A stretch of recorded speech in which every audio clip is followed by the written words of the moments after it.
میں ان شواہد کی بنا پر یہ یقین رکھتا ہوں پورا ترکش بیلٹ سلسلہ مجددیہ نقشبندیہ کے ساتھ یہ پورا سلسلہ افغانستان سے چلیے ترکستان سے چل کر ترکی تک پورا یہ جو نان عرب ورلڈ ہے نان عرب مسلم ورلڈ وہ سلسلہ مجددیہ حضرت احمد سرہندی رحمۃ اللہ علیہ گردن نہ جھکی جس کے جہانگیر کے آگے جس کے نفس گرم سے ہے گرمی احرار یہ انہی کا سلسلہ ہے جو پورے ٹرکش بیلٹ میں آپ کو نظر آئے گا. پھر شاہ ولی اللہ جیسا مفکر. بہرحال یہ تمام شواہد ہیں اور میرے لیے تو سب سے بڑے شواہد جو ہے اب وہ احادیث دیکھیے جو حضور نے بیان فرمائی. جب یہ مارکا گرم ہوگا ایک حدیث ہے حضور فرماتے ہیں ابن ماجہ کی روایت ہے حضرت عبداللہ ابن حارث رضی اللہ تعالی عنہ سے یخرج ناس من المشرق یؤتون للمہدی یعنی سلطان ہی. جب اس عالم عرب میں دیکھیے ایک بات میں عرض کر چکا ہوں بڑی تلخ بات ہے عالم عرب ہمارا بہتر حصہ ہے افضل حصہ ہے ان کو اللہ نے فضیلت ہم سے بہت زیادہ دی ہے. سب سے بڑی فضیلت کہ محمد خود صلی اللہ علیہ وسلم عرب تھے یہ رتبہ بلند ملا جس کو مل گیا. پھر مستقل فضیلت اللہ کا کلام ان کی زبان میں موجود ہے مادری زبان.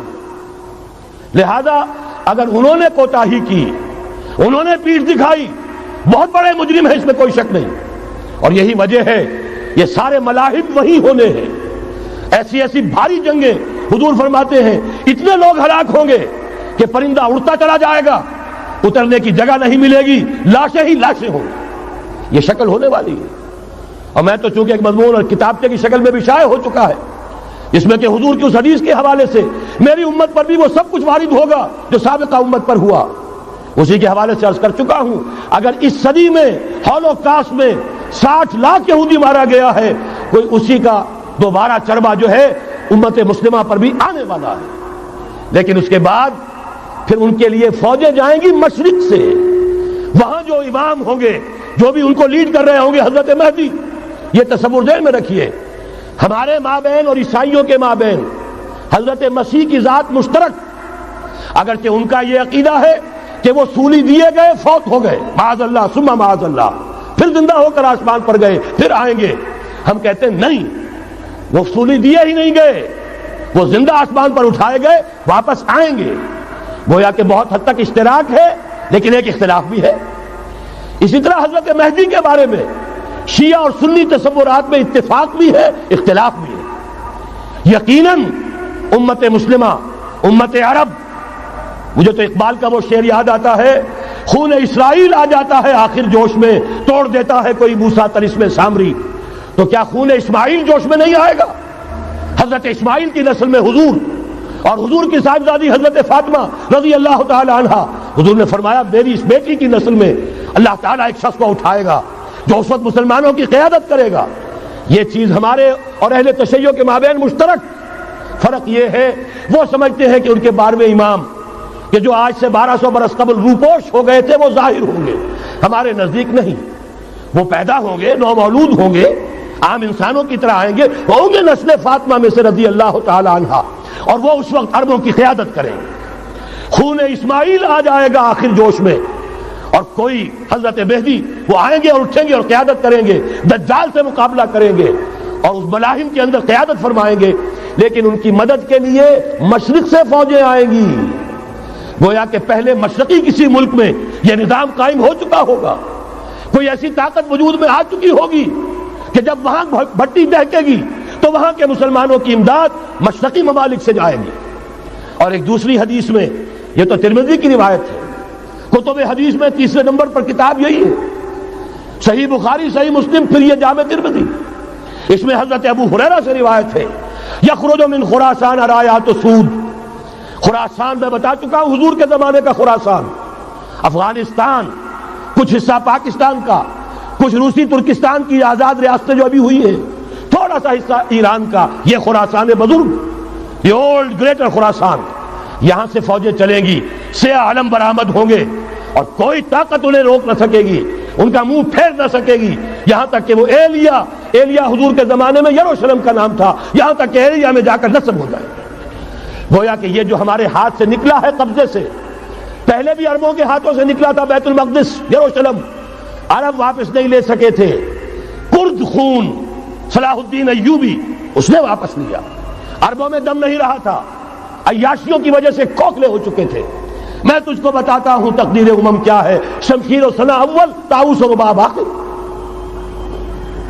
یہی وجہ ہے کہ تقریباً 20 صدی کے بعد ان کی حکومت ختم۔ آشمارا حق موت در خون بھارت بر زمین بر زوال ملک مستعصم امیر المومنین، یہ ہوا کہ نہیں ہوا؟ جبکہ آئے ہیں تاتاری ہورس، اور جنہوں نے کہ آخری خلیفہ بنو عباس اسے محل میں سے نکالا، ایک کھال کے اندر لپیٹ کر اور اپنے گھوڑوں کے سونوں تلے کچل دیا۔ عرب معزول کر دیے گئے تھے، لیکن اب دوبارہ عربوں کو جب سہارا ملا ہے، لیکن اب بھی انہوں نے کہیں اسلام قائم نہیں کیا۔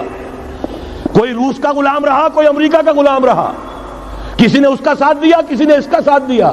تہذیب ہے تو مغربی، تمدن ہے تو مغربی، وضع میں تم ہو نصارہ تو تمدن میں ہنود، یہ مسلمان ہیں جنہیں دیکھ کے شرمائے یہود۔